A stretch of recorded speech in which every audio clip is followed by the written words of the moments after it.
Well, good evening, everyone, and welcome to the Brian Crombie Radio Hour on Saga 960. I want to introduce you tonight again to Sam Sivarajan. He wrote a very fascinating piece that I noticed on commercial vacancies, and that commercial vacancies in our office space could really have a profound impact, and we're not thinking through it in a great enough detail. And so we're going to chat a little bit about that tonight. Sam Sivarajan is the founder of the Goals-Based Advisory, a behavioral coaching and consulting firm working with financial advisors and wealth management firms. He has a doctorate in behavioral finance and is the author of 2 books. I've had the pleasure of chatting with him before about some of those topics. Sam, welcome back to the show, sir. Brian, thank you for having me. Pleasure to be here. My pleasure. So, I found this post intriguing because, number one, I think all of us are aware of the high commercial vacancies, but I think a lot of us thought that it was going to go away. And you're suggesting that these vacancies, number one, could stay high. And you're saying that it really is a bigger issue in regards to remote work. Tell us a little bit about your thesis. I think it could be a bigger issue. And if it is, we need to think about it. And I think that's the key point I'm making, is that we're not thinking enough moves ahead. This is the idea of second order thinking. So I'll give you an example. Right now, Canadian commercial real estate vacancy rates are at the highest. I think the stat that I've seen is downtown Toronto, the vacancy rate, it has not been this high since 1995. And I think we have to think about the broader economic impacts and the causes. So let me talk about the impacts first. Number one, I think that the obvious economic impact is that landlords, commercial landlords, are going to have lower rents. Now, many people may shrug their shoulders and say it's a bunch of fat cat landlords that but what does it matter if their rent revenues are going down? Well, what I would remind people is that in many cases, those commercial buildings, the landlords are public pension plans. So, what we benefit, we directly benefit or suffer from how well these pension plans do. But I think equally, like, the banks have lent to these commercial lenders. And so if the revenues, rent revenues go down, what is the potential impact of those loans that those banks have, and bank shares, and the economy in general? We can look further. I mean, municipal revenues are largely dependent on commercial and residential property taxes. If the values of commercial real estate crashes, as some are warning against, I think, what does that do to commercial property taxes revenues that the municipalities are collecting? And if those property taxes revenues are going to go down, I think the question we have to ask ourselves is, are municipal spending budgets going to go down? I think we all know the answer to that. So where is that gap going to be made up from? It's from residential property tax. It's going to go up, or it could go up. And I think we forget then the impact of the downstream impact of those vacancy rates. There are lots of businesses in the commercial areas. These are restaurants, these are coffee shops, these are bank branches. These are retail outlets and food courts that are servicing the office worker.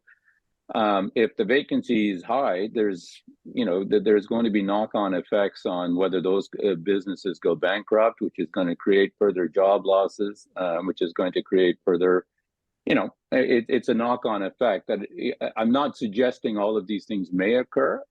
I guess the question that I'm asking is, are we thinking about it, and are we planning for it, in whether it's in our personal investment portfolio or as public policy decision makers?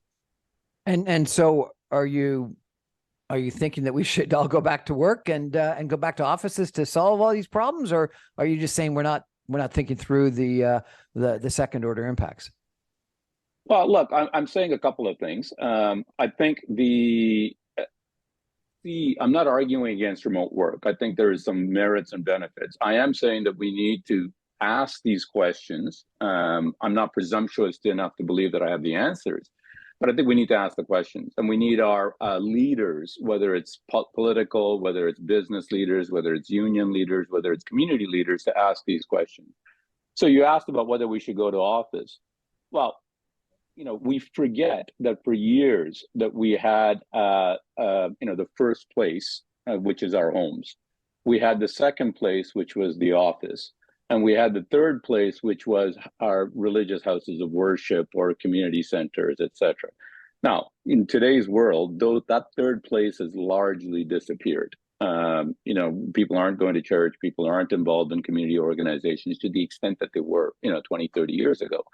So what we have really is a second place, the office. And if we are arguing that that second place is either going to be non-existent or going increasingly remote, I think there are consequences that, we should be considering when making those kind of decisions. So I think we are social beings. We need that interaction. We need to engage with people. There's a great book called 4,000 Weeks by an author named Oliver Burkeman, and he talks about the frictions that we encounter in life as really being the essence of life. So yes, we can go online. Yes, frictions, but he thinks that those frictions are what causes the essence of life. So we can go online, we can order food, groceries, we can do all of our shopping online to save money, to save time, to save the annoyances of dealing with our fellow man. But he argues it's those frictions and those annoyances that create that sense of community. So when you're standing in line at your local shop, you may actually meet a neighbor that you haven't seen that you can, talk to. You're understanding about some of the events that may be taking place in your community. You're understanding, you're keeping up to date with the local sports team. And his argument, and I think there's a lot of validity to that, is that it's those frictions that create that social bonds, that community that we have. And I think right now, in the absence of the third place, it's the second place, the office, that creates that friction and those communities. Look, I don't know that we will know for sure the full impact of lockdown on our kids' social and mental health for years to come. But I think there is some anecdotal evidence that is not promising. I think, and this is my view, I think that if you look at some of the recent upsurge in violence on public transit, or the rising criminal behavior amongst young people, etc.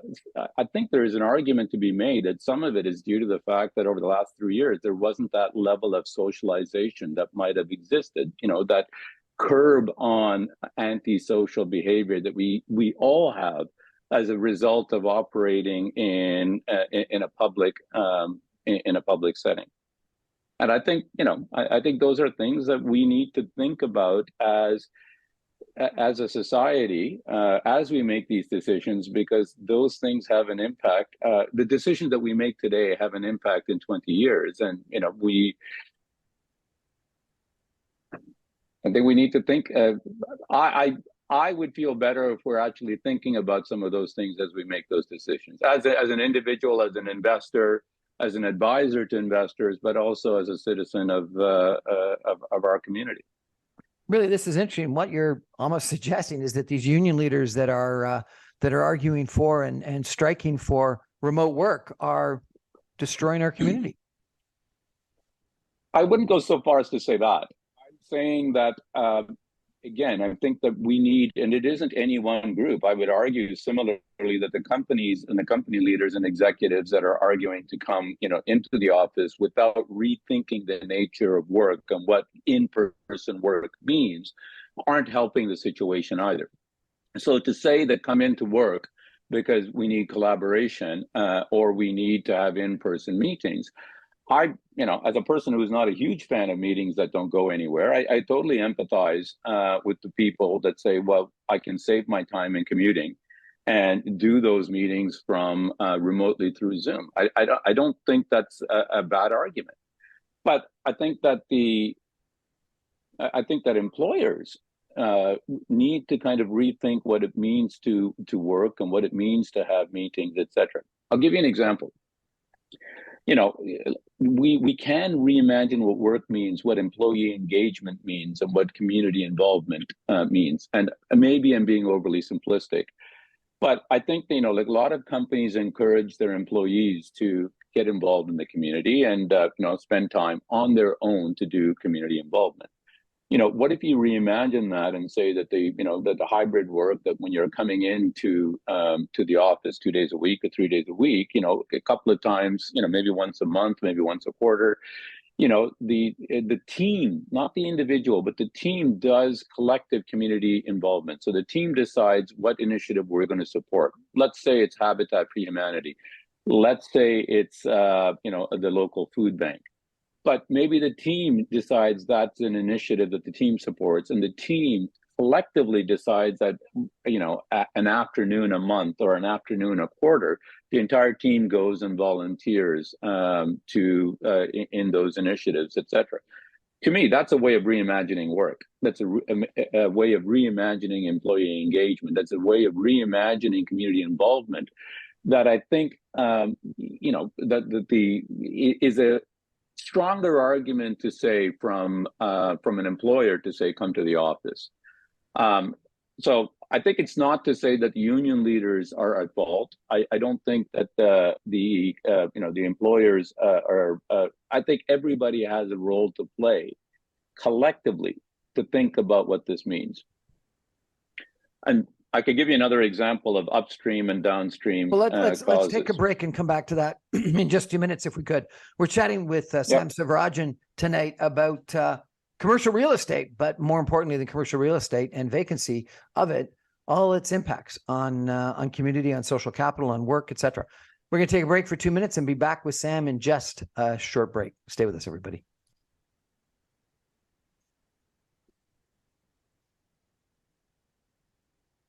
Welcome back, everyone, to the Brian Crombie Radio Hour on Saga 960. My guest tonight is Sam Sivarajan. He is the founder of the Goals-Based Advisor, a behavioral coaching and consulting firm. And he wrote a really interesting piece last week that I read.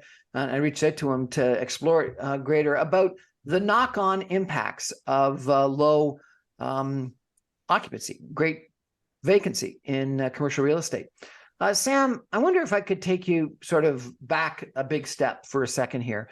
I think it was Tom Friedman wrote a book, The World is Flat, you know, a decade or two ago. And he argued that the world is flat and we could communicate with technology from anywhere in the world. And we didn't have to come to offices, and we didn't have to, you know, amalgamate in Toronto or New York or London or Paris or wherever.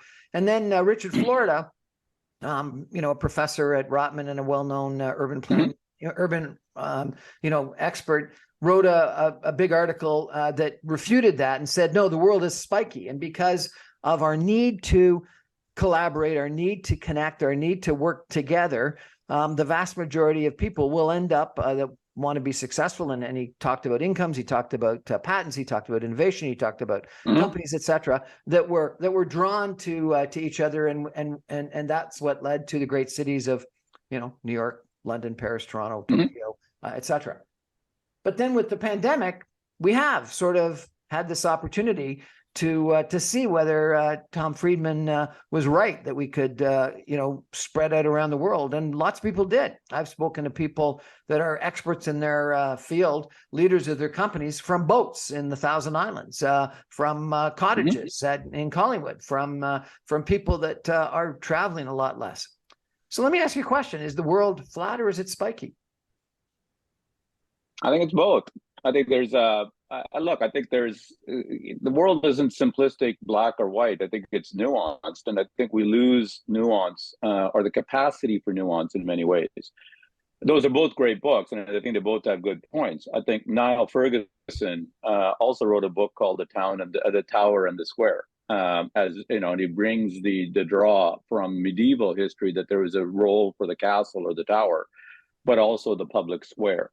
I think, you know, to me, that's a more apt metaphor than either Friedman or Florida. I think Ferguson isn't arguing for one or the other. He said that we need both.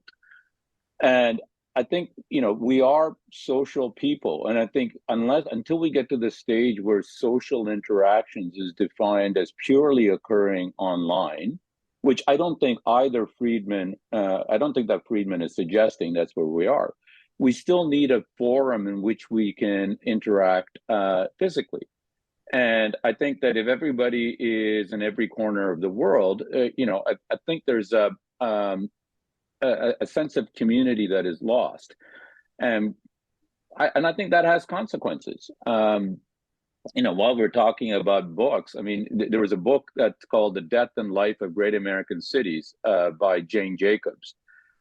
And she was describing a situation, and she talks about something she calls the sidewalk ballet. And she talks about a situation that she saw from her Greenwich Village apartment in the late 1950s. She was looking out the window and she sees what appeared to be a man struggling with a young girl. And just as she was about to go intervene, she saw the butcher from across the street, make his way toward the pair. Then came the fruit seller, then came the coffee shop owner, then came the laundry owner. And it turned out that it was just a typical type of disagreement between a father and a daughter. But what Jacob says is that the father didn't even realize he was being surrounded. So this is the sense of community that we have that, governs, I think, that I think we need as people. But it also, I think, controls not just the creativity and the collaboration and the ideas that Richard Florida talks about, but I think this is that social contract that, whether it's Thomas Hobbes or Jean-Jacques Rousseau talked about, that I think governs our behavior, brings us together to solve, whether it's local problems like crime or, more broader problems like climate change. I don't know how we can do that to some extent with, a flat world, as it were. I was at a real estate conference recently, Urban Land Institute, and the final keynote speaker made an interesting comment. He said, if you're an employer and you're demanding that everyone come in 5 days a week, you're going to lose some of the best employees because they've got better options and more flexible options elsewhere. And so if that's what your demand is, accept that you're going to have a less than optimal workforce. But then in addition, if you're an employer and you don't demand that your employees come in sometimes, then you're going to have a workforce that's not going to work together, that's not going to collaborate, that's not going to have cohesion, that's not going to be innovative. Do you agree with that? 100%. Look, I think this again comes back to the notion of nuance. I think that there does need to be flexibility, and there does need to be an approach that isn't a one size fits all. Again, I think part of what is lacking is a failure of imagination on all parts. And I'm not, singling out any group, etc. There's the saying, if you do what you've always done, then you shouldn't be surprised that you get what you've always got. I think we have to rethink what in-person work means. I think we have to rethink what work means. What is the purpose of work? What is the purpose of coming into work? Is it meetings? And if that's the purpose, I can totally agree with the individual that you mentioned to say that you're going to lose a lot of people because, first of all, most people never liked meetings to begin with, and second of all, to have to force them to endure a commute, the cost of commuting, etc., is they're going to explore other options. I actually find that some meetings are far better done online, and we access data and share it and contracts and share it and stuff like that. But I think it is mentoring. I think it is the quick answers to questions. It's the interaction in the coffee room. So there's a lot of other things that go on in offices than just meetings.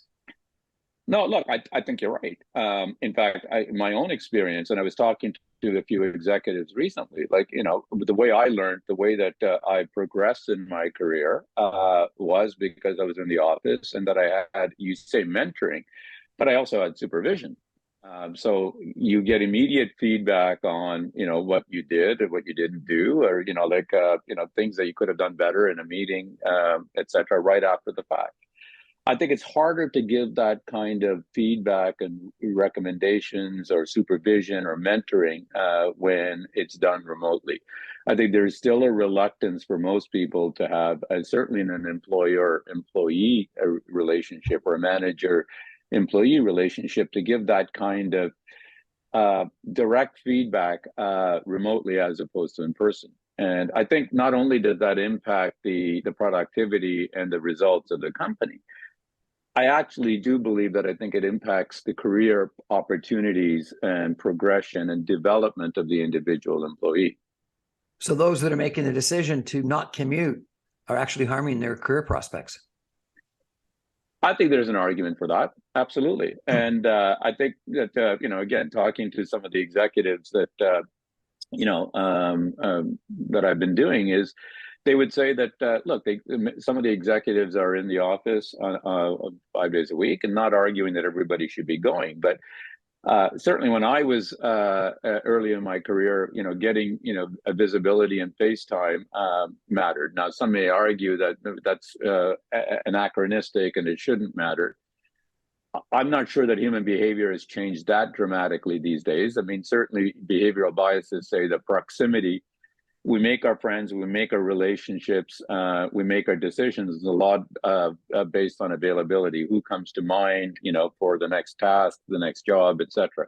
So beyond not learning on the job, I think that not being visible, not being available, not being, front of mind in many cases can hurt workers that choose to rely purely on the substantive work nature of their work and not being present when being present may make a difference.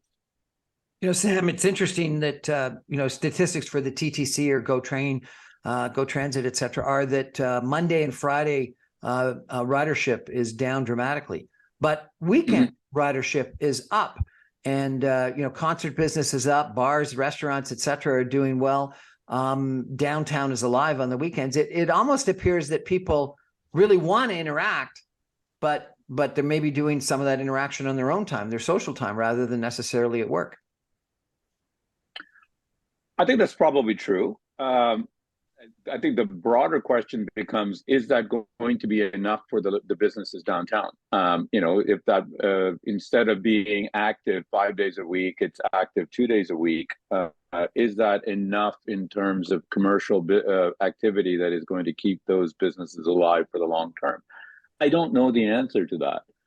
I do know that, for example, San Francisco reports, which had a vibrant downtown, San Francisco reports that foot traffic in downtown is down 70% from pre-pandemic times. Now, is that going to have an immediate impact on commercial activity? Maybe not. But is it going to have impact in the short term and the medium term?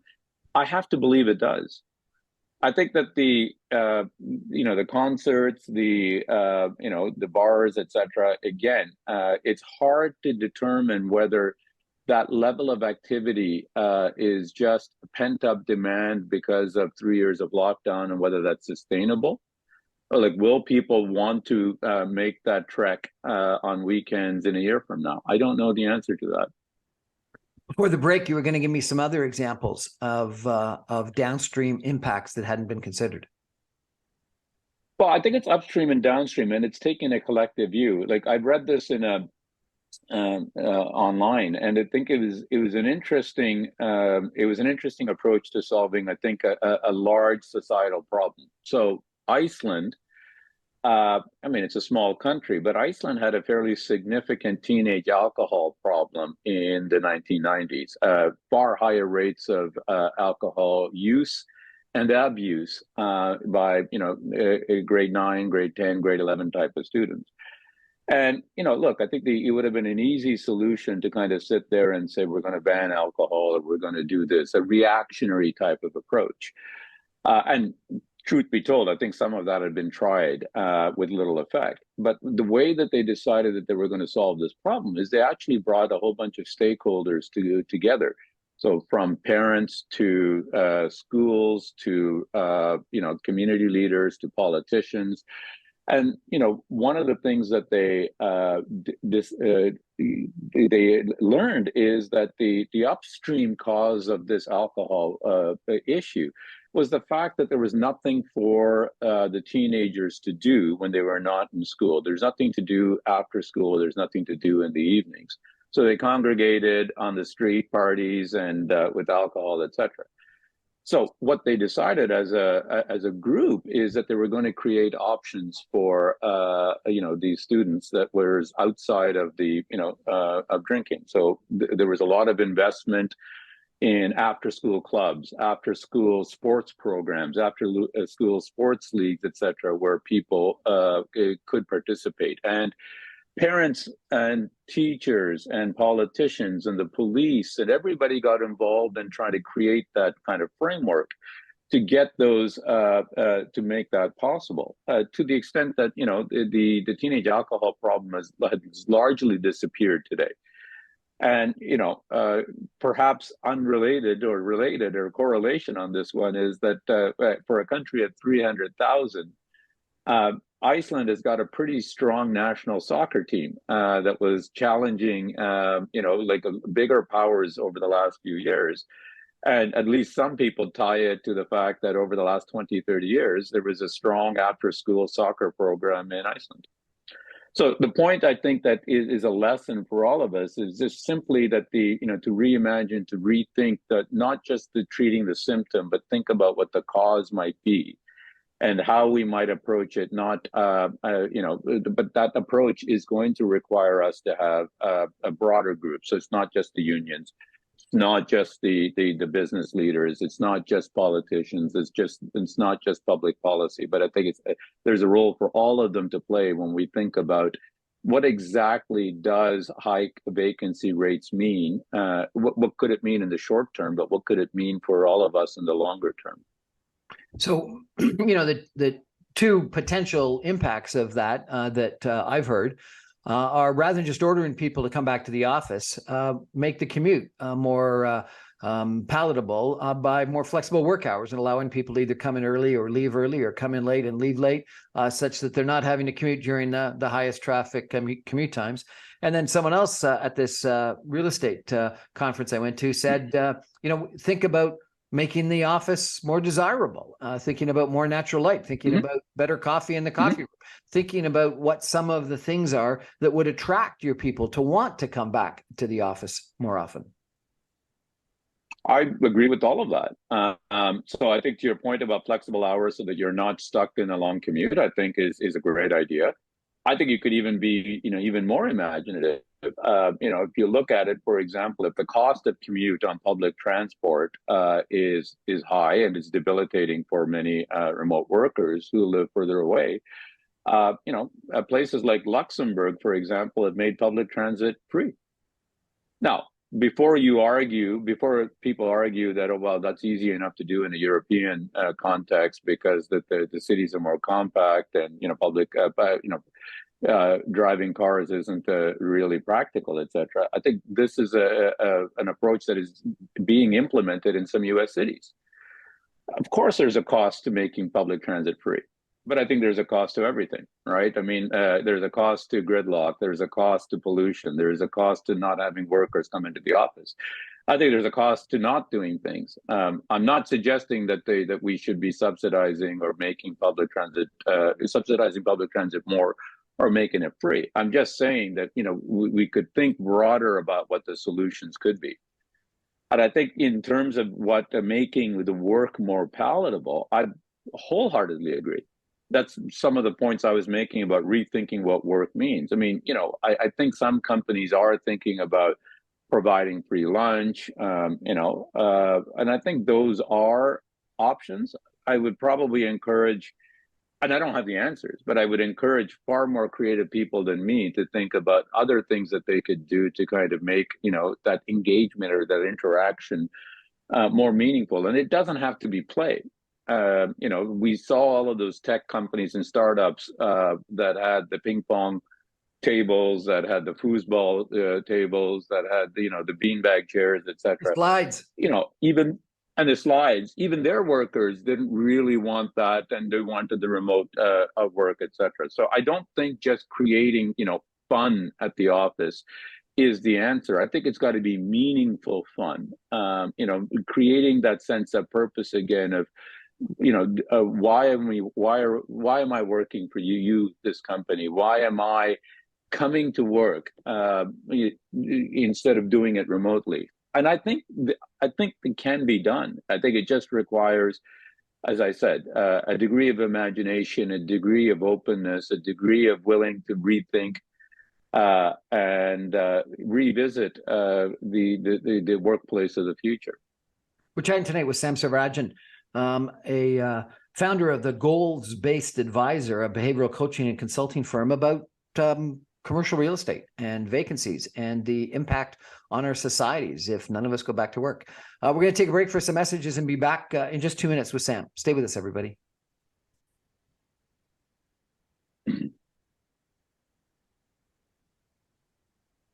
Welcome back, everyone, to the Brian Crombie Radio Hour on Saga 960. Having an interesting conversation tonight with Sam Sivarajan about commercial real estate, vacancies downtown Toronto and elsewhere around the world, and that we're not thinking through the impacts of the vacancy and its impact on the economy, on businesses, on society, on community, on workplace, etc. Sam, by the way, is the founder of the Goals-Based Advisor, a behavioral coaching and consulting firm. He works with financial advisors and wealth management firms. He has a doctorate in behavioral finance. He's the author of 2 books. I've had the privilege of interviewing him twice before on some interesting topics, and maybe we will come back to what those books are and how we can get them in the future. But I really want to focus, Sam, you said that there were other examples. Brexit was one, Canadian immigration was another, et cetera, electrical vehicles of downstream impacts that we're not considering the economic, social, health, and societal impacts of. Tell me a little bit about where and how you think this is something that we need to be more mindful of, and how these examples are relevant.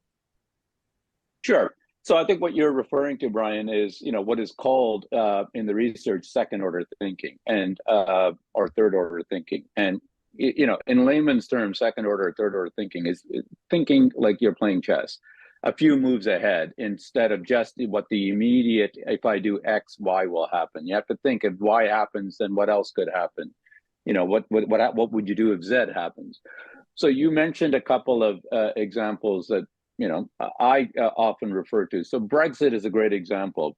Your listeners will be aware of the whole movement over the last few years when the UK decided to leave the European Union, Brexit. It took a few years to make it happen. But even with all of that preparation, one of the things that occurred when Brexit became a reality is that there were food shortages in the UK. Now, when you dig further into it, it wasn't that there wasn't a lack of food. What it was really was a lack of truck drivers to bring that food to the grocery store shelves. And what it was is the truck drivers, by and large, that were servicing the UK grocery stores were European. And when Brexit happened, those European truck drivers no longer had the right to kind of automatically enter into the UK. And the point about second-order thinking is that it could have identified this as an issue and mitigated some of those consequences in a better way. You talk about another example, immigration. We just passed in Canada 40 million people, and I think our public policy is looking to increase immigration to the tune of about 500,000 people per year. I'm not here to argue that immigration is good or immigration is bad. I'm simply pointing out that we are making that decision without necessarily considering the downstream impacts. So 500,000 people, we have a housing shortage in Canada. Where are those 500,000 people going to live? Are we doing enough to kind of build that kind of housing infrastructure, to support those influx of immigrants that are coming in? What is happening for infrastructure? Are we going to have public transit, be able to handle that extra capacity of the 500,000 people that are coming in? What about power?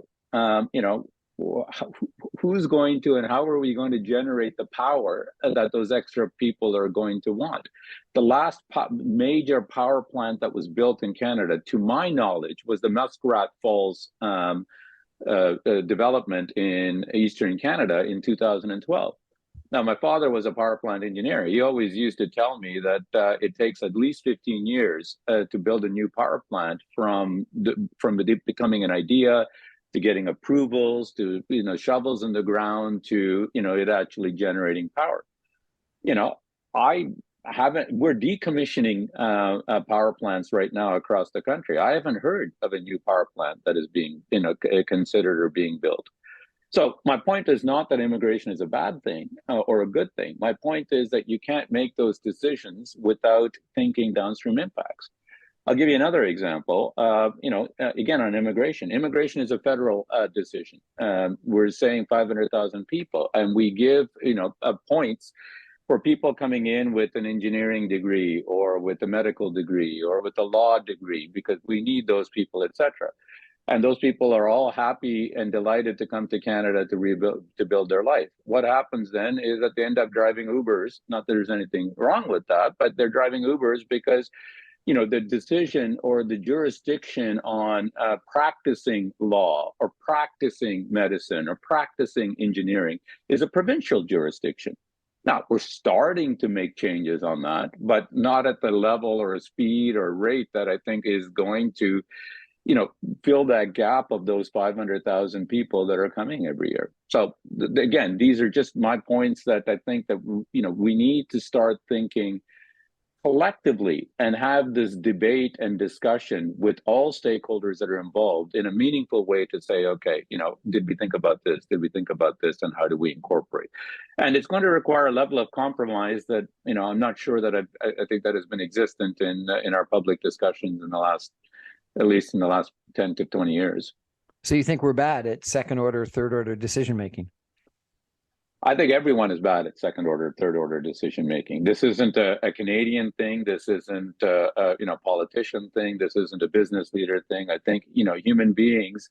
I think we've led to believe that it's almost algorithmic in thinking. If you do X, you get Y. And I think the world is a far more complex place than any of us realize, and that we are tempted to pull at threads on this tapestry without really thinking through the consequences of that thread that we're pulling is that thread that is going to pull the whole tapestry down. Okay, so if you were the head of a company with a whole bunch of offices and a whole bunch of employees, or you were the mayor of Toronto, or you were the minister of transportation, and talking about just this issue, commercial real estate, what would you be thinking about today? What would you be doing? And again, look, it's a fair point to say it's always easy to point out the problems. It's much harder to come up with solutions. So I get that. I think what I would love to see our leaders do, and by leaders I mean public, politicians, business leaders, union leaders, etc. I'd like to see them asking the questions. I'd like to see them having bring together people from these different stakeholder groups together and having this debate in a more public type of forum. What are the downstream consequences that we haven't seen? What are the downstream consequences? What are the upstream causes the consequences that has brought us here? Like why remote work is not, why do people want remote work? I want us to think more. I would love for us to think about these problems the way Iceland thought about its teenage alcohol problem. To the best of my knowledge, and maybe you've seen differently, Brian, but I'm not hearing these questions being asked in any kind of public forum that I've seen. And it's not that the answers are simple, but I think that if you don't ask the questions, you will never find the answers. So yeah, I think to me, the starting point for the mayor of Toronto or the starting point for business leaders is asking the questions and having the people around the table that can help provide the answers. we're having a by-election for a mayor in Toronto. I think they're talking about a lot of things. I've not heard anybody talk about commercial vacancy and the downstream impacts on what kind of a city do we want? What kind of a community do we want? This is fascinating. You earlier in our session talked about the third place, and I'm intrigued by that. And the contention that some I don't know, city thinkers, social scientists, I'm not sure exactly who thought that this third place was critically important to our development as humans. And you were right that the third place in sometimes was a community center or a church. But then in England, they use the example of the third place as the local pub. In Italy, it's the coffee shop, the street corner. So in different places, and it was the opportunity to really develop friendships and connections that were different than the workplace or the family. And it was community involvement and socialization in that pub, in that community hall, in that street corner, in the coffee shop, etc. I'm seeing more of that actually today, and it may be the local Starbucks or Tim's or something like that. But people need that interaction with other people, and they're trying to find other places to find that, are they not? Yes, I think it is. I think it's broader than that. Look, I'm not arguing that people aren't engaging, but I think there's 2 points to that. I think the community center. I think there's a book called Bowling Alone, and from the 70s, and they talked about, and it's research that's evidence-backed and data-backed that ties in the decline in, membership firms like the Lions Club or the Rotaries Club, et cetera, that was beyond just getting together and having a pint, but getting together for a common purpose or a common cause, to kind of tie that to the breakdown in a lot of our community involvement and our civic sense of civic engagement, et cetera, whether that's making this a better place, taking initiative, making compromises, for the betterment of the local community. I think I'm not arguing that, and I think your point is right. I think that, going to Starbucks or going to pubs or going to a restaurant, et cetera, yes, it is engagement, but it's not the type of engagement. It's not that it's bad engagement. We need that as well, but it's not the kind of engagement that you might have had at a church, a synagogue, or temple, or that you've ever had at your local Kiwanis Club or Rotary Club, et cetera, because those engagements were, something that is beyond, you and me. It is, what do we do for the broader community? I think if you talk about the commercial vacancy rates in downtown, for example, I think we've seen what happens in the hollowing out of urban centers when we look down south and what's happened in the US, hollowing out of downtown cores. The fact that people are engaging in these type of activities in suburbia, as opposed to doing it in downtown cores, I mean, is good on the one hand, but it does hollow out the urban core. The hollowing out of urban core in many places in the US has meant that there's a vacuum which is filled with crime, that is a vacuum that is creating increasing policing costs, et cetera. So I think that the fact that engagement is taking place in and of itself isn't a bad thing. I would say there's 2 questions. Where is the engagement taking place, and what type of engagement is taking place? I went to a presentation by Robert Putnam, the author of Bowling Alone in America, that you talked about. And he was saying, number one, that social capital, this interaction that you talked about with other individuals, is cyclical, and it does go up and down over time. But he was suggesting, and this was just before the pandemic that I went to this speech, that it was at an all-time low in North America today. Do you think that's true?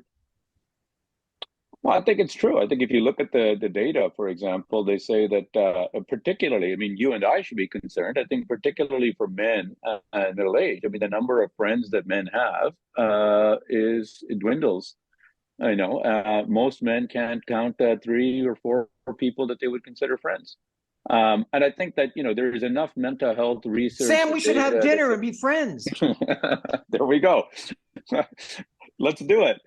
No, but I think, look, I think we value, I think, the importance of relationships. And, if you look at any of the places, like Dan Buettner wrote about happiness and the happiest places on earth. So if you look at places like Costa Rica or Italy or Okinawa, where people live long and people are generally happy, the primary driver of that happiness is the number of social relationships that they have.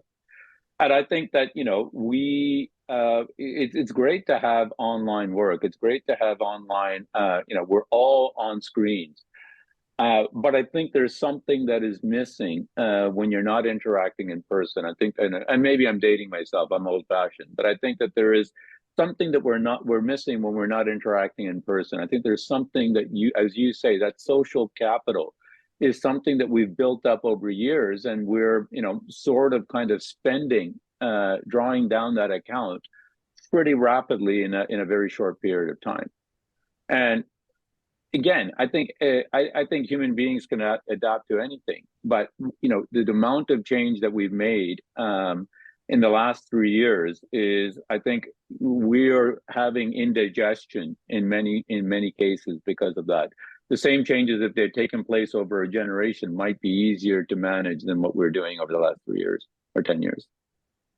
Fascinating conversation tonight with Sam Sivarajan about the downstream second and third order impacts of high vacancy, low occupancy in commercial real estate in our downtown cores, as many of us don't go into the office as often as we used to. We're going to take a final break and come back with some concluding comments in just 2 minutes. Stay with us, everybody.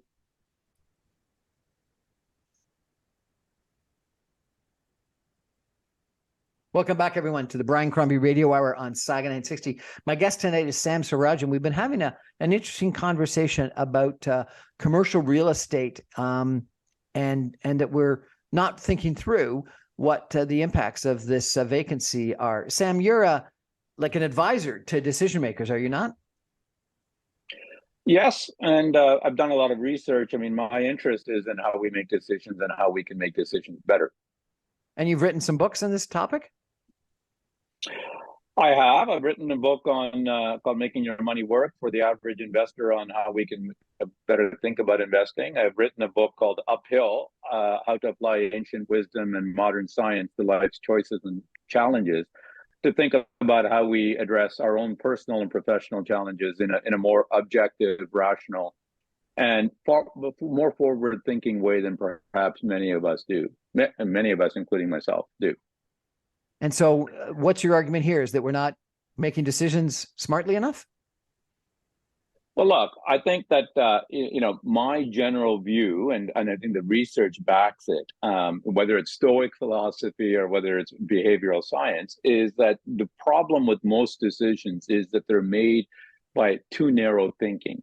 And what do I mean by that? We think too narrowly about the people that might be impacted. A decision I make only impacts me, but we forget that it may impact, other groups down the road. So commercial vacancy rates is a great example. Like, many people aren't thinking about the businesses downtown, for example, that may have to shut or reduce their staff because the foot traffic isn't what it was. I also think that the decisions, when I say they think are too narrow, I think we don't think about it in long enough periods of time. If we are getting rid of this third place, as we are talking about, and the role that the office, being in the office plays for our mental and social health, what is that impact going to be in 15, 20, 30 years from now? We don't know, but we're not necessarily thinking about that when we make decisions, because we've got quarterly earnings to meet. We've got, a current union contract to negotiate, or we're currently, we got the next election cycle to think about. So I would say that. And I would say that we also have this view that, and it's increasing, that we've got this sort of tribalism or political polarization. which leads us to this kind of view that the old saying goes, I have a hammer in my toolbox. So that means that, everything I see is a nail. I think we have a bigger toolbox than we think we do. And I think we need to use it. I will quote, one of my favorite people. He's the famous Canadian economist, the late John Kenneth Galbraith. And he said that I react pragmatically. Where the market works, I'm for that. Where the government is necessary, I'm for that. He said that he was deeply suspicious of somebody who said that I'm in favor of privatization or I'm in favor of public ownership. He said that he's in favor of whatever works in that particular case. And I would think that, part of making better decisions is also kind of deciding what works in this particular case and who is going to be around the table and how do we get to a decision and a compromise that, doesn't get us everything that each of us want, but gets all of us something of what we want. And I think that's the only way that we're going to solve the problems that we are facing. And I think we can do it. I just think it takes, I think it takes the initiative and the desire to kind of think and work in that sense. Sam Sivarajan, thank you so much for raising this issue and for chatting with me about it. If I could leave you all with a couple of final thoughts from my standpoint, is that I do think this attitude of either we've got to give in to people that want to work from home remotely without question, and or that we've got to force people back to work is, as Sam has suggested, overly simplistic, and we're not thinking through things. I think there are things that we can do to make work at an office more compelling, more attractive, less problematic, whether it be different hours or a nicer work environment or more interaction with people. And I think as well there is a argument that at times it makes sense to work remotely, and you don't have to force people in, and make work remotely more effective and more productive. And so I think that Sam's right. We got to think through this in greater detail rather than just have a knee-jerk reaction, which I think some people are, either one way or the other. Oh, we should all be working from home. I don't want to commute. Or no, we got to force people in all the time. Sam, really appreciate it. If people want to follow you, because you're really an incredibly interesting thinker, how's the best way to follow you? Well, thank you, Brian. I'm on LinkedIn. I'm also on I have a website, Sam Sivarajan, SIVARAJAN.com, and happy to continue these conversations. Because I do believe, I think that we need to have these conversations. I think we need to have this questions and discussions. And I think the final thing I would say is that there are not simple answers, and I think there are many people that will disagree. And that's okay. And I think part of the state of our discussion has to be that we can disagree without being disagreeable. And I think that's also going to help us solve problems. Sam Sivarajan, thanks for joining us. I really appreciate it. My pleasure, Brian. Thank you for having me. That's our show for tonight. Thanks for joining us. I remind you, I'm on every Monday through Friday at 6 o'clock on 960 AM. You can stream me online, www.saga960am.ca, and all my podcasts and videocasts are available on my website, briancrombie.com. And even though we're not meeting in person, it is an interesting way to get some thoughts from some interesting people. Thanks. Good night, everybody.